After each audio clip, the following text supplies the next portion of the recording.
بسم اللہ الرحمن الرحیم الرحمن علم القرآن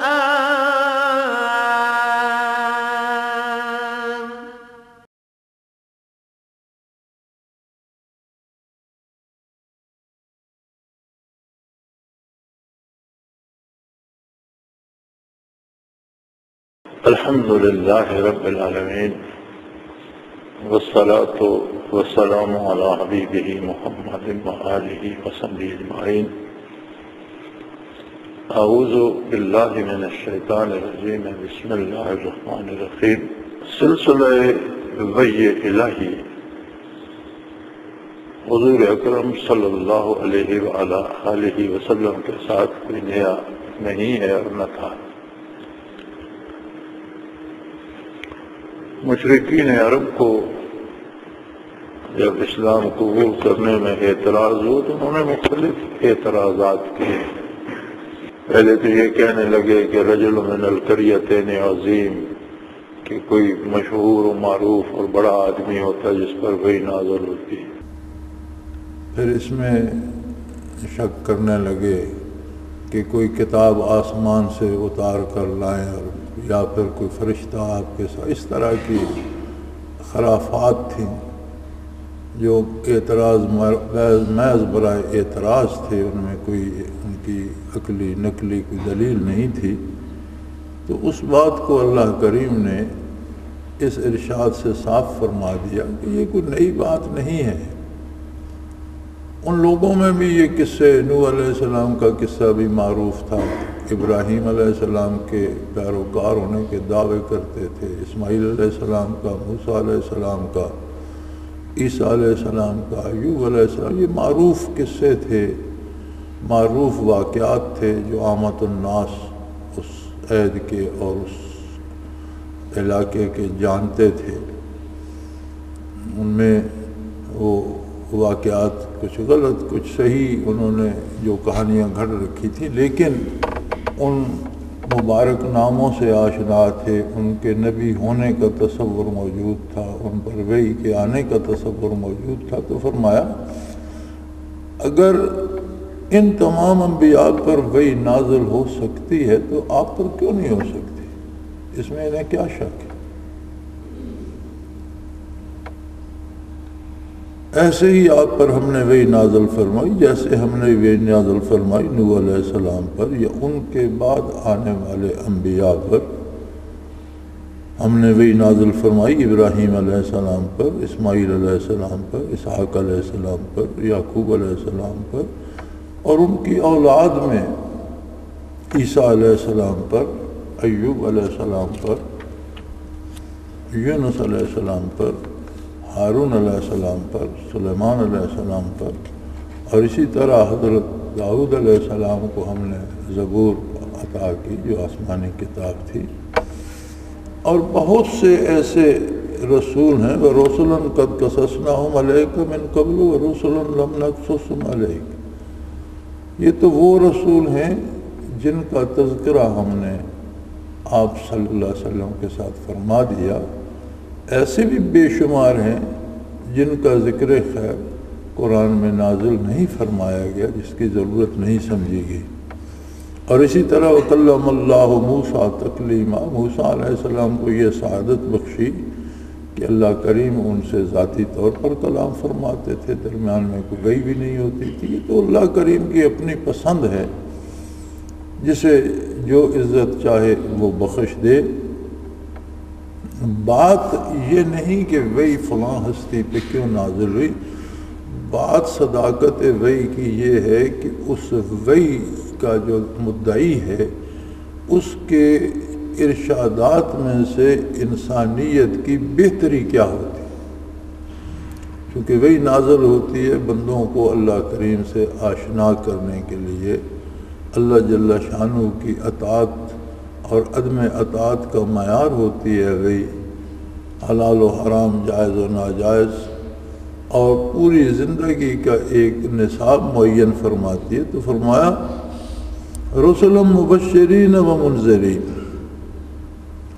رسولوں کا کام یہ تھا کہ وہ بشارت دیتے تھے اطاعت الہی پر. جو لوگ اللہ کے حکم کو قبول کرتے، وہی الہی کو قبول کرتے، اللہ کی اطاعت کرتے اور اپنی زندگی کو اس کے مطابق ڈھال لیتے، انبیاء انہیں ان کے نیک انجام کی خوشخبری سناتے تھے.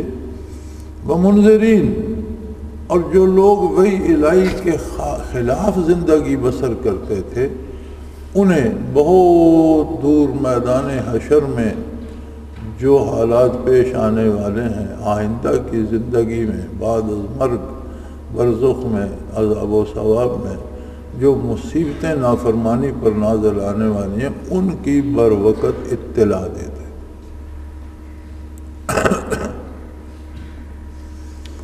اور وحی کے نزول کا مقصد یہ تھا کہ کل میدان حشر میں کسی شخص کے پاس یہ دلیل نہ ہو کہ اللہ مجھے تو کوئی پتہ ہی نہیں تھا، آپ نے کوئی اہتمام نہیں فرمایا مجھے بتانے کا، مجھے کیا علم تھا کہ آپ کس بات پہ راضی ہیں، کس بات پہ ناراض ہیں.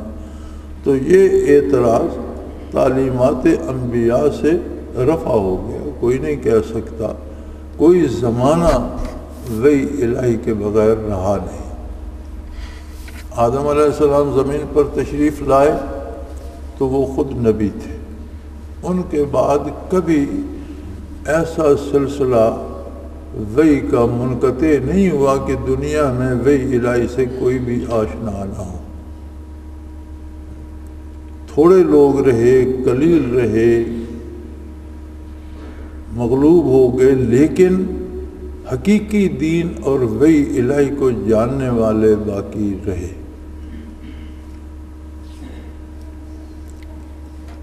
حضرت سلمان فارسی رضی اللہ تعالیٰ عنہ کا جو زندگی کا قصہ ہے وہ بڑا عجیب و غریب ہے. فارس میں پیدا ہوئے، وہاں آتش پرستی تھی، سنبھالا تو اس سے تسلی نہ ہوئی، اس سے گھبرا کر نکلے، مختلف جگہوں پر گئے، یہود کے علماء کے پاس گئے، عیسائیوں کے علماء کے پاس گئے، حق کی تلاش میں کہ یہ تو کوئی سمجھ نہیں آتی کہ آگ کو ہم خود جلاتے ہیں پھر ہم اس کی پوجا کیوں کریں، اس پہ ہم مٹی ڈال دیں، پانی ڈال دیں، بجھ جاتی ہے، ہم جلا لیتے ہیں، بجھا لیتے ہیں. جو ہمارے تابع ہے اس کی اطاعت، اس کی پھر وہ کوئی بات نہیں کرتی، کوئی ہمیں جواب نہیں دیتی، کوئی اچھا برا بتاتی نہیں ہے، بھلے برے میں تمیز نہیں کرتی، تو اس میں کوئی اچھی چیز ڈال دو وہ بھی جلا دیتی ہے، بری چیز ڈال دو اس کا کام صرف جلانا ہے، تو وہ کس طرح سے وہ معبود بن گئی. یہ بات جو ہے عقل سلیم بھی قبول نہیں کرتا. علماء یہود سے ان کا بڑا رابطہ رہا، ان سے پوچھا، حق کی جستجو کی تو انہوں نے بھی یہی بتایا کہ حق خود ہم بھی گم کر چکے ہیں، ہمارے پاس بھی حق نہیں، حکایات ہیں. نصرانی علماء کے پاس گئے تو انہوں نے بھی جب انہوں نے بہت اصرار کر کے قریدہ اور حق جاننا چاہا تو یہی بتایا کہ ہمارے پاس حکایات ہیں، حق نہیں ہے. بڑی لمبے سفر، بڑی مشکلات اور مصیبتوں کے پاس بحیرہ راہب کے پاس پہنچے. وہ سال میں ایک دن لوگوں سے ملاقات کیا کرتا تھا، باقی پورا سال اکیلا اپنے حجرے میں رہتا تھا، بالا خانے پہ رہتا تھا. بہت بڑا اس کا وہ بنا ہوا تھا عبادت خانہ، اور برسر راہ تھا، لوگ آتے تھے وہاں ٹھہرتے تھے، سرائے قسم کا بھی تھا. عیسائی عبادت کے لیے بھی جمع ہوتے رہتے تھے. تو اس کے جو تھے متبعین اور متوسلین وہ لوگوں کو تلقین کرتے، عبادت کراتے رہتے، لیکن وہ خود سال میں ایک بار لوگوں کے سامنے آتا تھا. ضعیف العمر آدمی تھا. اسی بحیرہ راہب کا قصہ ہے کہ جب حضور بعثت سے پہلے تجارت کے لیے گئے تھے اور اس نے دیکھا اور اس نے پیشگوئی کی تھی کہ یہ شخص اسے یہودیوں سے اور اسے مشرکین سے بچائیے، یہ اللہ کا نبی ہونے والا ہے. اس کے پاس پہنچے، اس نے کہا کہ میں جہاں تک سمجھتا ہوں نبی آخر الزمان یا نبی مبعوث ہونے والا ہے، اور میری دانست کے مطابق اس کی بعثت وادی بطحا میں ہوگی۔ تو تم نے بڑے سفر کیے ہیں، بڑی مشقتیں برداشت کی ہیں، تم ایسا کرو یہاں سے بطحا کو چلے جاؤ، اور اگر وہاں نبی مبعوث ہو اور وہ دعویٰ کرے اور تم اسے سچا پاؤ تو مجھے بھی اطلاع کرنا، میں بھی اس پر ایمان لاؤں۔ وہ آپ وہاں سے نکلے تو پھر مصائب میں پھنس گئے، اکیلے آدمی تھے، کوئی جاننے میں بوجھنے والا تھا نہیں، دور ایسا تھا کہ لوگ پکڑ کر غلام بنا لیتے تھے، بیچ لیتے تھے، تو بے پناہ مصیبتیں ہیں ان کی زندگی میں۔ اس سفر میں وہ ایک جگہ پیدل چلتے چلتے ایک ویرانے میں پہنچے، وہاں ایک شخص اکیلا رہتا تھا، اس نے چند بکریاں پالی ہوئی تھیں جن کے دودھ پر یا جنگلی پھلوں پر اس کا گزارا تھا، اور کسی شخص سے بات نہیں کرتا تھا۔ لوگ ارادت مند عقیدت مند آتے، سلام کرتے چلے جاتے، نہ ان سے کوئی چیز قبول کرتا تھا نہ کسی سے بات کرتا تھا۔ حضرت نے وہاں ڈیرا لگا لیا، اس کی بکریوں کی دیکھ بھال، اس کی خدمت، اور روز اس سے پوچھتے کہ میں حق کی تلاش میں ہوں، تم نے خاموشی کیوں اختیار کر رکھی؟ کچھ وقت تو اس طرح گزر گیا، بالآخر اس نے سکوت توڑا اور وہ کہنے لگا، دیکھو میں وہ بندہ ہوں جس کے پاس حقیقی دین عیسوی موجود ہے جو عیسیٰ علیہ السلام نے فرمایا تھا، لیکن اتنی اس میں آمیزش ہو چکی ہے اور لوگ اتنے دور جا چکے ہیں کہ اب اگر ان باتوں پر میں منہ کھولوں تو مجھے قتل کر دیں گے، یہ مجھے کافر اور مرتد کہہ کر قتل کر دیں گے، حالانکہ گمراہ خود ہیں، لہذا میں کسی سے بات ہی نہیں کرتا، خود اس دین کے مطابق اللہ کو یاد کرتا رہتا ہوں، جو عبادات انہوں نے بتائی تھیں وہ کرتا رہتا ہوں، لیکن تمہاری منزل لگتا ہے قریب ہے، اس لیے کہ میرے اندازے کے مطابق اب دنیا میں حقیقی دین کو جاننے والا میں ایک بندہ ہوں، اور میرا وقت قریب ہے، زمانہ وہی الہی سے خالی نہیں رہتا، میری روح قفس عنصری سے نکلے گی، نبی آخر الزمان پر وہی نازل ہو جائے گی، زمانہ وہی سے خالی نہیں رہے گا، نبی مبعوث ہو جائے گا۔ تو جب میری روح قفس عنصری سے پرواز کر جائے تو تم مجھے غسل دینا، اکیلے ہی میرا جنازہ پڑھنا، اور یہیں مجھے دفن کر دینا، اور جو کچھ یہ میرے پاس ہیں، چند بکریاں ہیں یا کوئی پھٹا پرانا کپڑا یا برتن ہے، یہ میں سب تمہیں سپورٹ کرتا ہوں، یہ تمہارا مال ہے، یہ تم لے جانا، اور بطحا پہنچنے کی کوشش کرنا کہ میری موت کے ساتھ ہی اعلان نبوت ہو جائے گا کہ زمانے کی زندگی ہے وہی الہی روح ہے، روح نکل جائے تو وجود باقی نہیں رہتا، پھٹ جاتا ہے، منتشر ہو جاتا ہے، خاک میں مل جاتا ہے، اور وہ فوت ہو گیا، آپ نے اسے غسل وغیرہ دے کے دفن کر دیا، اور وہ بکریاں لے کے چل دیے۔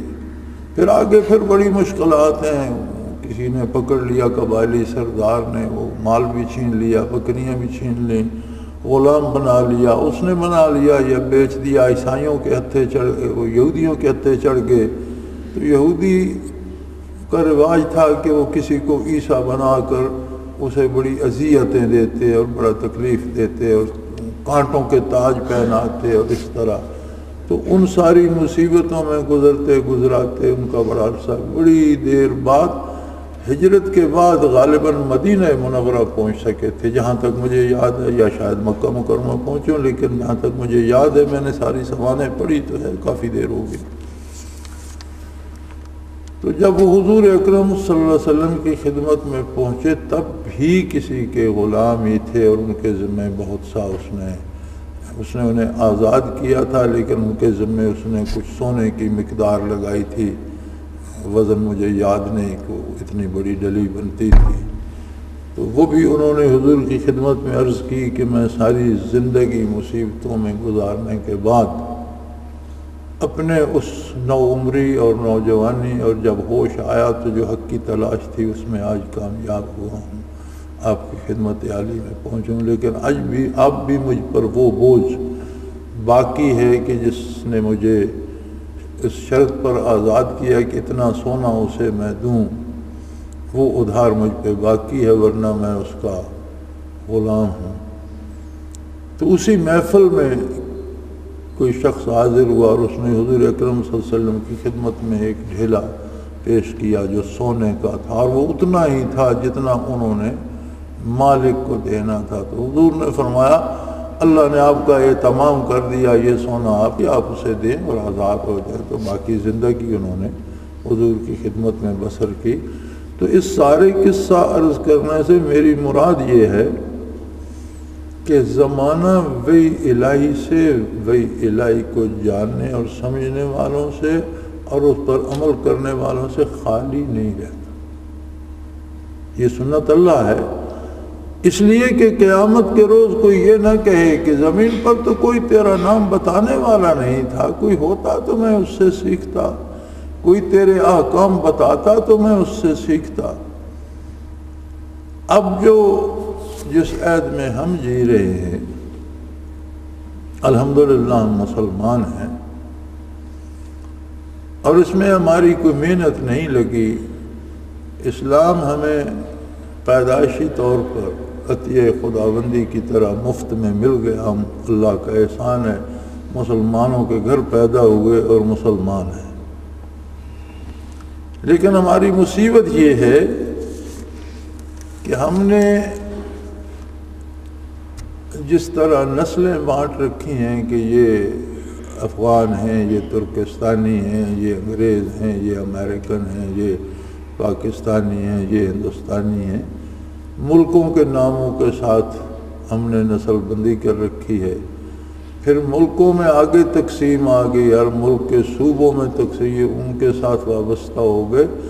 دراصل انسانوں کے خاندان جو تھے وہ اچھے ناموں اور اچھے لوگوں کے ناموں سے چلتے تھے، اور نسل سے انسان پہچانے جاتے تھے، قبائل سے انسان وَجَعَلْنَا قَبَائِلَ وَشَعُوبًا لِتَعَارَفُوا شَعُوبًا وَقَبَائِلَ لِتَعَارَفُوا، ہم نے تمہیں شعوب اور قبیلے بنایا تاکہ تمہارا تعارف رہے۔ اصل انسانی تعارف وہ تھا۔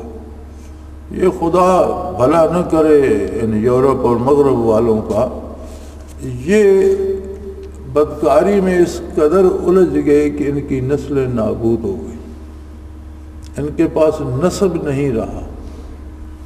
جب نسل نہ رہی تو پھر تعارف یہ ہو گیا کہ یہ فلاں ملک کا رہنے والا ہے، یہ فلاں ملک کا رہنے، فلاں علاقے کا۔ تو انہوں نے پوری انسانیت کو اس طرح تقسیم کر دیا ہے کہ لوگ اب گاؤں پر بھی تقسیم ہو گئے، یہ فلاں گاؤں کا، یہ فلاں گاؤں کا، اس لیے اس کی ہم بات نہیں سنیں گے۔ یعنی لوگ تقسیم در تقسیم ہوتے چلے گئے۔ تو یہ اس یورپ نے انسانیت کو تباہ کیا ہے، ورنہ انسانی شناخت اس کی نسب سے تھی۔ تو ہم اس حوالے سے، نسبی حوالے سے مسلمان گھروں میں پیدا ہوئے، مسلمان ہو گئے، لیکن آگے آ کر ہم نے اس کی حفاظت بھی نہیں کی۔ ہم پھر وہی علاقائی تقسیم میں آ گئے، اور جو وہ دینی حمیت تھی، اسلام پر عمل کرنے کا جذبہ تھا، اس سے ہم دور ہوتے چلے گئے۔ علاقائی اور ملکی جو رسومات اور رواجات تھے، ہم بھی ان کے اسیر ہوتے چلے گئے۔ اور آج اگر ہم اپنی زندگی پہ نظر ڈالیں تو اسلام برائے نام ہے، صبح سے شام تک کے امور میں، وہ معاشی ہوں، سیاسی ہوں، معیشت کے ہوں یا معاشرت کے ہوں، ہر کام میں رسومات آگے آ گئی ہیں، اور وحی الہی کی وہ عظمت رہی نہیں۔ انسان جو خود قانون بناتے ہیں وہ سارے درست نہیں ہوتے. اس کی دلیل یہ بھی ہے کہ وہی قانون ساز اسمبلیاں جو بناتی ہیں پھر ان میں ترمیمیں کرتی ہیں کہ نہیں اس میں یہ کمی ہے، اس میں یہ کیا ہے، وہ چلتی رہتی ہیں. پھر وہ ترمیمیں بھی غلط ثابت ہوتی ہیں، وقت کے ساتھ ساتھ حالات بدلتے ہیں، ضرورتیں بدلتی ہیں، اور وہی قانون ساز ادارے ان میں تبدیلیاں کرتے رہتے ہیں. وہی الہی ایسا حتمی قانون ہے کہ حضور کی بعثت عالی نے قیامت تک آنے والی انسانیت کے لیے روشنی مہیا کر دی، رہنمائی مہیا کر دی، ہدایت مہیا کر دی، اور فرمایا ایھا الناس انی رسول اللہ الیکم جمیعا، اے اولاد آدم جہاں تک تم ہو اور جب تک تم ہو اب تمہارے لیے میں اللہ کا رسول. اب یہ عجیب بات ہے کہ عرب کے صحراؤں میں ایک قانون ارشاد فرماتے ہیں نبی کریم صلی اللہ علیہ وسلم، اور وہ قانون ایسا جامع ہے کہ دنیا کے ممالک مختلف ہیں، آب و ہوا مختلف ہے، فضائیں مختلف ہیں، لوگوں کی عادات مختلف ہیں، زبانیں مختلف ہیں، رنگ مختلف ہیں، غذائیں مختلف ہیں، دوائیں مختلف ہیں. اس کے باوجود روح زمین کے ہر انسان کے لیے ہر موسم اور ہر ماحول میں وہ قابل عمل ہے. اور صرف قابل عمل ہی نہیں، زندگی کے مسائل کا بہترین جواب. پھر محض حضور کے زمانے یا اس عہد میں نہیں، قیامت تک کے لیے انسانی زندگی کے لیے بہترین نصاب ہے. زمانہ لاکھ کروٹیں بدلے، انسانی نسلیں آئیں اور گزر جائیں، موسم بدل سکتے ہیں، رسومات بدل سکتی ہیں، لیکن دین میں تبدیلی کی ضرورت ہے. اب اس پہ ہمارا قومی رد عمل یہ ہوتا ہے، ہم جو خود کو مسلمان کہتے ہیں، اللہ قبول فرمائے، 55-56 ریاستیں مسلمانوں کی ہیں اس وقت بھی دنیا میں. الحمدللہ پاکستان ایک بہت بڑی ریاست ہے، ایٹمی قوت ہے، بہت بڑی اسلامی سلطنت ہے، حکومت ہے. لیکن ہمارے آج کے حکمران فرماتے ہیں جی یہ 1400 سال پرانی باتیں ہیں، اب زمانہ بہت آگے نکل گیا، اب آج کے حالات اور ہیں، آج کے رواجات اور، اب ان پر عمل کرنا بہت مشکل. جب ہم یہ کہتے ہیں تو ہم وہی الہی کو غلط بتاتے ہیں کہ اب یہ غلط ہو چکی. ہم نبوت کا انکار کر رہے ہوتے ہیں، حضور کے اس دعوے عالی کا جو آج بھی قرآن کریم میں موجود ہے، انی رسول اللہ الیکم جمیعا، اس کا انکار ہو جاتا ہے. ایک ہوتا ہے عمل نہ کرنا، یہ گناہ ہوتا ہے. ایک ہوتا ہے کسی اصول اور ضابطے کا انکار کر دینا، یہ کفر ہے. تو اس لیے سنت کا یا اس لیے احکام دین کا انکار کر دینا کہ یہ دور از کار رفتہ ہیں، قابل عمل نہیں ہے، یہ تو صریح کفر ہے.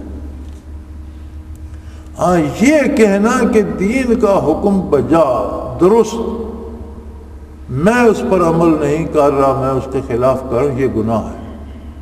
یعنی حق وہ ہے، وہ سچ ہے، وہ اس سے ایمان بچ جاتا ہے. اگر ہم وہی الہی کو ایمان کا درجہ دیتے تو کیا ہماری معیشت سودی ہوتی؟ ہم سود کھاتے، سارے ملک کو سود میں مبتلا کرتے. ہم تو ایسے گئے گزرے لوگ ہیں کہ پاکستان تو بن گیا الحمدللہ، اللہ کا احسان ہے، اور اللہ اس کی حفاظت فرمائے اور اسے ہمیشہ قائم رکھے اور اسے دین پر عمل پیرا ہونے کی توفیق عطا کرے، کیونکہ صرف باقی رہنا کوئی مطلب نہیں رکھتا. یعنی پورا نظام ریاست جو ہے ہمیں جو انگریز نے نو آبادیاتی نظام چلانے کے لیے نظام ریاست بنایا تھا وہی ہمیں وراثت میں مل گیا، اور اسی پہ ہم 61 برس بیت گئے، ہم اسی پہ دوڑ رہے ہیں۔ ہم نہ خود بنا سکے اور نہ حضور نبی کریم صلی اللہ علیہ وسلم کا دیا ہوا نظام ہم نے قبول کیا، ہم اسی کافر کی پیروی میں اب بھی بغٹر دوڑے چلے جا رہے ہیں۔ اور امیدیں ہمیں یہ ہوتی ہیں کہ ہم پر اللہ کی وہ رحمت ہونی چاہیے جو صحابہ کرام پر ہوتی تھی۔ صحابہ کرام نے تو دنیا معافیہ کو ترک کر کے دامان رسول اللہ صلی اللہ علیہ وسلم کو تھام لیا تھا، اور پھر کوئی چیز اس سے انہیں الگ نہ کر سکی۔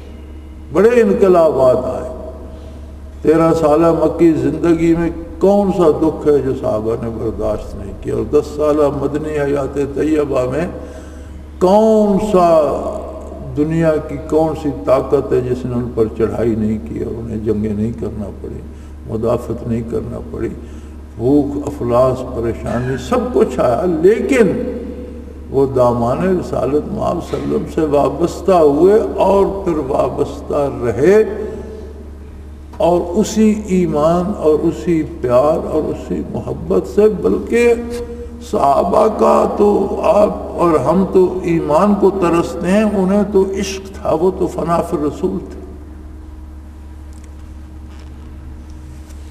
نبی کریم صلی اللہ علیہ وسلم نے پچھنے لگوائے،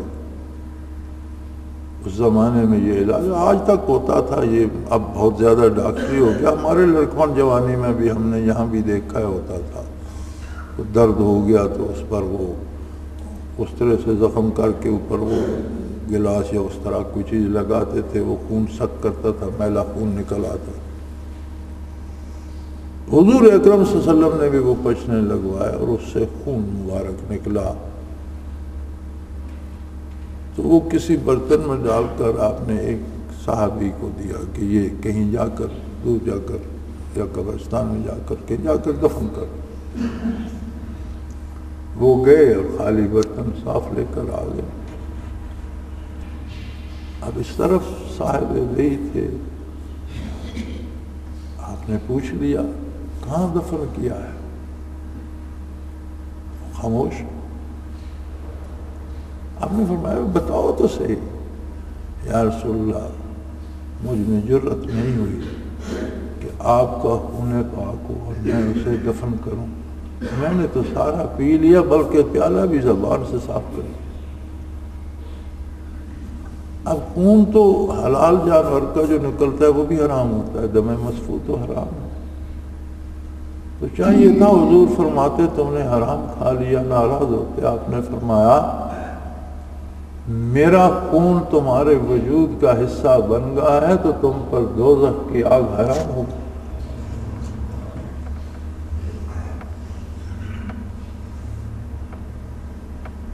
ایک دفعہ ناسازی طبیعت میں نبی کریم صلی اللہ علیہ وسلم نے کسی برتن میں چھوٹا پیشاب کیا، ایک صحابی کو خادم کو دیا کہ یہ جا کر باہر پھینکا۔ واپس آئے تو حضور نے پوچھ لیا کہاں پھینکا ہے؟ خاموش۔ کہاں پھینکا ہے؟ یا رسول اللہ نہیں پھینکا۔ کدھر کیا ہے؟ یا رسول اللہ نے پی لیا۔ فرمایا تمہارا پیٹ کبھی خراب نہیں ہو، ہمیں کوئی پیٹ کا مرض نہیں آیا۔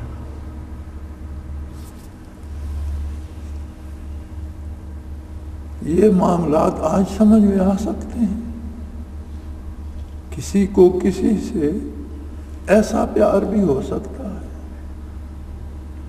یہ ایک محبت کا کون سا درجہ ہے۔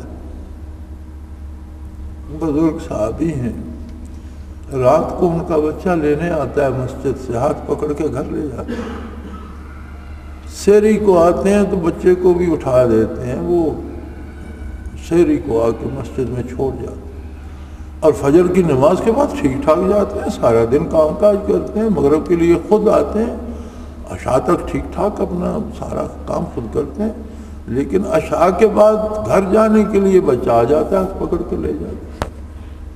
تو کسی نے پوچھ لیا کہ حضرت عجیب بات ہے کہ جب آپ عشاء سے فارغ ہوتے تو آپ کی نظر بند ہو جاتی ہے اور صبح تک آپ کو کچھ بچہ چھوڑنے آتا ہے، پھر دن بھر آپ کی نظر کام کرتی۔ اس نے کہا بھئی تم ان معاملات کو کیا کرتے ہو، میں جانوں میری نظر جانے؟ تو نہیں بتائیے تو صحیح، پتا تو چلے، یہ عجیب مرض ہے، یہ تو کبھی سنا نہیں اس طرح۔ انہوں نے کہا میرا مرض یہ ہے کہ میں جب حضور عشاء کی نماز پڑھا کر واپس حجرہ عالی میں جاتے میں دیکھ رہا ہوں، جب حضور کھڑکی بند کرتے میں آنکھ بند کر لیتا ہوں، میری آخری نظر دن بھر کی حضور پہ پڑتی، میں پھر آنکھ نہیں کھولتا، میں گھر جاؤں، میں کھانا کھاؤں، میں سو جاؤں، میں آنکھ نہیں کھولتا، کوئی ملنے آئے، کوئی بات کرنا، آنکھ بند رکھتا ہوں۔ سیری بچہ مجھے مسجد نبوی میں چھوڑ جاتا ہے، میں منتظر رہتا ہوں کہ کب کھڑکی کھلنے کی آہٹ ہوتی ہے، کب حضور قدم رنجہ فرماتے ہیں۔ اس کی بھی سمجھ نہ آئے تو جب جماعت کھڑی ہوتی ہے تو حضور سامنے کھڑے ہوتے ہیں، میں تب نگاہ کھولتا ہوں کہ میری پہلی نگاہ حضور پہ پڑے اور دن کی آخری نظر بھی حضور کی ذات پہ پڑے۔ اب یہ بات کسی کے عقل میں آ سکتی ہے؟ اسے عقل سے سمجھا جا سکتا ہے؟ اب جن کو عشق نہیں جنون تھا، اور یہ صرف وہی خوش نصیب لوگ تھے جن کو اللہ جل شانہ نے حضور صلی اللہ علیہ وسلم کی رفاقت ہی کے لیے پیدا فرمایا، بنے بنائے لوگ تھے، ہم تم نہیں تھے۔ چھوٹی چھوٹی ہماری مصلحتیں، چھوٹے چھوٹے لالچ، چھوٹی چھوٹی طمع ہمیں کتنے دور لے گئی حضور اکرم صلی اللہ علیہ وسلم۔ ہم اپنی زندگی دیکھیں، اپنے افکار دیکھیں، اپنا کردار دیکھیں، تو ہم آج وہاں پہنچ گئے ہیں جہاں ہم یہ کہتے ہیں کہ یار یہ حضور نے فرمایا تو ہے، قرآن میں تو ہے، اللہ نے بھی فرمایا تو ہے، لیکن اب یہ اس زمانے میں قابل عمل نہیں ہے۔ کیا بات ہے، کیا عجیب منطق ہے کہ آپ دانشور ہو گئے ہو، آپ اللہ کی وحی کو بھی غیر دانشمندانہ قرار دے رہے ہیں۔ لیکن یہ وحی الہی وہ نعمت ہے جس سے اللہ نے زمانے کو کبھی محروم نہیں رکھا، اور یہ دلیل اور حجت ہوگی میدان حشر میں، لِأَلَّا يَكُونَ لِلنَّاسِ عَلَى اللَّهِ حُجَّةٌ بَعْدَ الرُّسُلِ۔ انبیاء کی شہادت کے بعد انبیاء کی وحی سب سے بڑی دلیل ہوگی، اور وہاں کوئی یہ نہیں کہہ سکے گا کہ یا اللہ تو نے میرے لیے تو کوئی اہتمام نہیں کیا، مجھے بتایا تو ہوتا مجھے کیا کرنا ہے کیا نہیں کرنا۔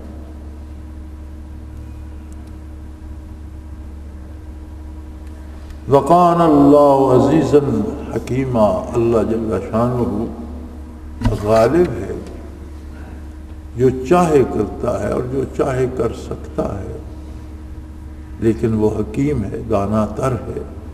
اس کی حکمت کا تقاضا تھا، اس نے انبیاء اور رسل مبعوث فرمائے، ان پر اپنے کلام نازل فرمایا، اپنے ذاتی کلام سے بذریعہ وحی انہیں نوازا، اور مخلوق کے لیے کامیابی کا واحد راستہ وحی الہی۔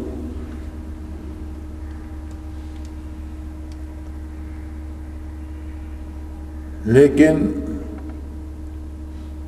وہ جو علامہ مرحوم نے کہا تھا نا، وائے ناکامی متاح کارواں جاتا رہا، وائے ناکامی متاح کارواں جاتا رہا، کارواں کے دل سے احساس زیاں جاتا رہا۔ انہوں نے رونا رویا ہے کہ بحیثیت قوم ہم لٹ گئے، ہمارا اثاثہ لٹ گیا، ہمارے پاس کچھ نہیں بچا۔ بھئی کیا لٹا آپ کا؟ مال لٹ گیا، آپ کے جانور لوٹے گئے، کیا لوٹا گیا آپ کا؟ فرمایا اصل چیز لٹ گئی یار ہماری قوم کے دل میں جو احساس زیاں تھا، جو دکھ ہونا تھا حضور کی غلامی چھوڑ کر، جو دکھ ہونا تھا دین سے دور ہو کر، جو دکھ ہونا چاہیے تھا وہی سے معروم ہو کر، وہ احساس چاہتا رہا۔ ہم تو تباہ ہو گئے، ہمارے پاس بچا ہی کچھ نہیں۔ مال ہے تو کیا ہوا، دولت ہے تو کیا ہوا، حکومت و سلطنت ہے تو کیا ہوا، اگر وہ درد نہیں ہے کہ ہم حضور کی غلامی کو اپنا شعار بنائیں اور جہاں سے دامان رسالت چھوٹے ہمیں دکھ ہو، فرمایا وہ احساس مر گیا ہے، ہمارے پاس تو بچا ہی کچھ نہیں۔ لیکن یہ سمجھ ہر ایک کو آئے گی جب وہ میدان حشر میں ہوگا، جب وہ قبر میں اترے گا، جب وہ برزخ سے گزرے گا، جب میدان حشر میں پہنچے گا تو پھر سب کو احساس ہوگا کہ اس دار دنیا میں، اس پورے جہان میں سب سے بڑی دولت محمد الرسول اللہ کی غلامی ہے، اس کا مقابلہ کوئی دولت نہیں کر سکتی۔ حکومت و سلطنت بھی اسی کی ہے، تاج دار جہاں بھی وہی ہے، بادشاہ اور شہنشاہ بھی وہی ہے، صدر اور وزیر اعظم بھی وہی ہے، سیٹھ بھی وہی ہے، دولت مند بھی وہی ہے، امیر بھی وہی ہے جسے محمد الرسول اللہ کی اطاعت نصیب، اور جسے یہ دولت نصیب نہیں وہ بادشاہ ہو تو بھی حسرت سے مرے گا، وزارت ہے تو وزارت کے بغیر قبر میں جائے گا، دولت ہے تو یہیں چھوڑ کے چلا جائے گا، اور حسرت زدہ اور واماندہ اور عذاب الہی کا شکار ہوگا آخرت۔ یہ جتنا کارگاہ عالم کو اللہ نے سجایا ہے، اس سارے کارگاہ عالم میں حاصل کرنے کی نعمت ایک ہی اور وہ ہے اطاعت اللہ کی اور اللہ کے رسول صلی اللہ علیہ وسلم۔ اور یاد رکھ لیں اطاعت بجز محبت ممکن نہیں۔ آپ پیسے دے کر کسی سے اپنا کام کروا سکتے ہیں، لیکن وہ آپ کا کام کر دے گا، وہ اطاعت نہیں ہوگی۔ آپ نے پیسے دے دیے، اس نے آپ کا کام کر دیا، شاید دل میں وہ آپ کو گالیاں بک رہا ہو کہ میں نے کام بہت کیا، پیسے تھوڑے دیے، شاید وہ دل سے آپ سے راضی ہی نہ ہو، شاید اسے یہ بھی دکھ ہو رہا ہو کہ یار میں بھی انسان ہوں، یہ بھی انسان ہے، اب یہ مالک بنا ہوا ہے اور میں اس کے اجرت پہ کام کر، میں اس کی مزدوری کر رہا ہوں۔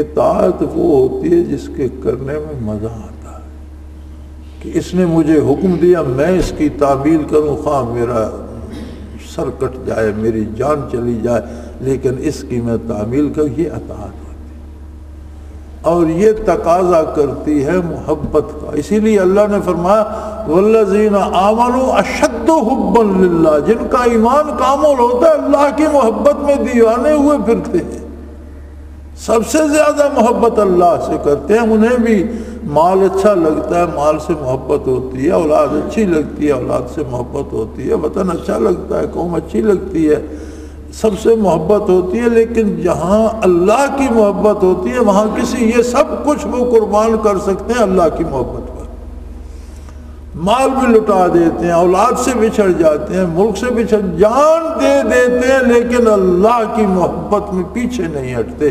والذین آمنوا اشد حبا للہ، ایمان جن میں ہوتا ہے کامل، وہ سب سے زیادہ محبت اللہ سے کرتے ہیں، اور اطاعت اسی کام کو کہتے ہیں جو محبت میں کیا جائے۔ اللہ کے حبیب صلی اللہ علیہ وسلم سے جنہیں محبت ہوتی ہے، عشق نصیب ہوتا ہے، انہی کو اطاعت بھی نصیب ہوتی ہے۔ ان کا جی نہیں چاہتا نافرمانی کرنے کو، انہیں گولی کی طرح لگتی ہے نافرمانی۔ فَإِنَّ الْمُحِبَّ لِمَن يُحِبُّ مُطِيعٌ، محبت کا تو تقاضا یہ ہے کہ محبت کرنے والا جس سے محبت کرتا ہے اس کا غلام ہو جاتا ہے، ویسا ہی کرتا ہے جیسا محبوب کہتا ہے۔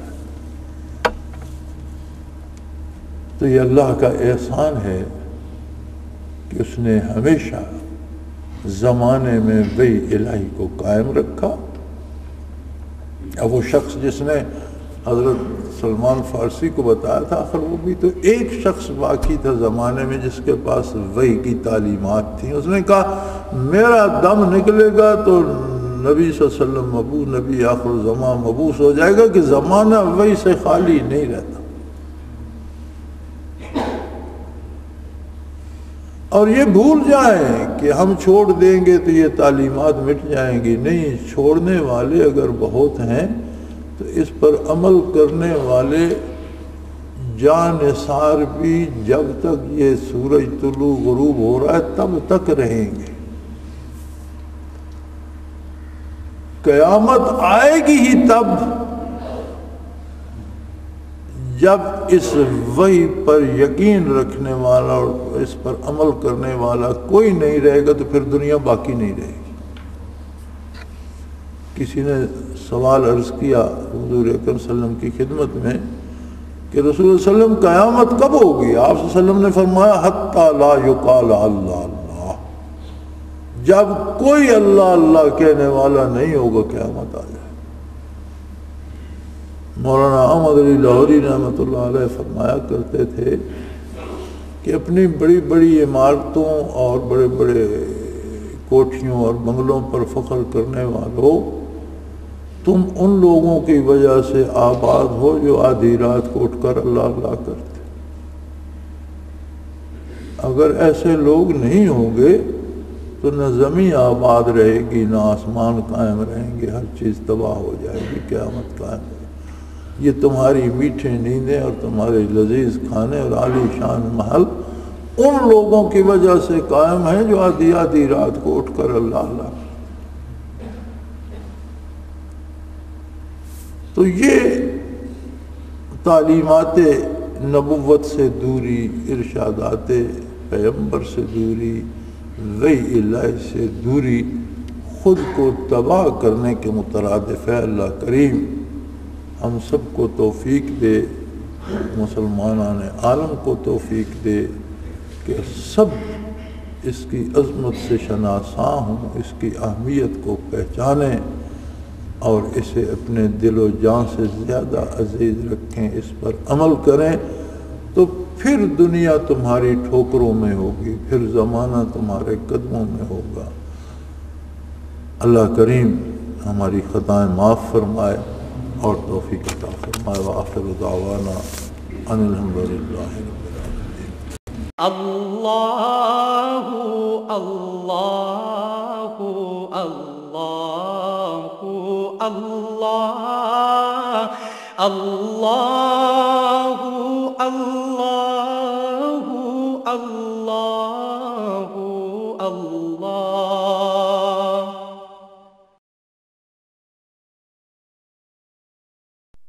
حضرت امیر محمد اکرم آوان مد ظلہ العالی دارالعرفان منارہ زوال میں سالہ سال سے قرآن و حدیث کے اوپر خطابات کر رہے ہیں اور سلسلہ نقشبندیہ اویسیہ کے مطابق لوگوں کو ذکر الہی کی تربیت دے رہے ہیں۔ وہ قرآن پاک کی تفسیر ترتیب وار بیان کر رہے ہیں۔ تفسیر قرآن کو وہ موجودہ ملکی اور بین الاقوامی حالات کے مطابق بیان کرتے ہیں۔ موٹر وے سے کلر کہار کے انٹرچینج سے نکلتے ہوئے، کلر کہار کی جھیل سے ہوتے ہوئے، میانی، بوچھال اور نور پور سے گزرتے ہوئے دارالعرفان منارہ پہنچ سکتے ہیں۔ حضرت امیر محمد اکرم آوان نے بچیوں اور بچوں کی دینی اور دنیاوی تعلیم کے لیے سقارہ اکیڈمی کے نام سے ایک درسگاہ بھی قائم کی ہے، جس کا افتتاح ملک پاکستان کے صدر جنرل محمد ضیاء الحق نے اپنے دست مبارک سے کیا تھا۔ وہ تمام احباب جو اسلام کی طلب رکھتے ہیں ان سے گزارش ہے کہ دارالعرفان منارہ ضلع چکوال میں امیر محمد اکرم آوان صاحب کے خطابات سے مستفید ہوں۔ وہ ہر جمعے کو نماز سے پہلے بیان فرماتے ہیں۔ ہر ماہ کی پہلی اتوار کو ماہانہ اجتماع ہوتا ہے جس میں آپ خصوصی خطاب فرماتے ہیں اور پاکستان کے چاروں صوبوں سے احباب اس اجتماع میں شرکت کرتے ہیں۔ اس کے علاوہ یہاں سال میں 2 مرکزی اجتماعات بھی ہوتے ہیں، ایک رمضان المبارک میں اعتکاف کا اجتماع اور دوسرا جولائی اور اگست میں 40 دن کا اجتماع ہوتا ہے جس میں روحانی تربیت کی جاتی ہے۔ اپنا خون سیماب دے کر اتنا ہم کر جائیں گے، نام آقا کا چمن میں پھر رقم کر جائیں گے۔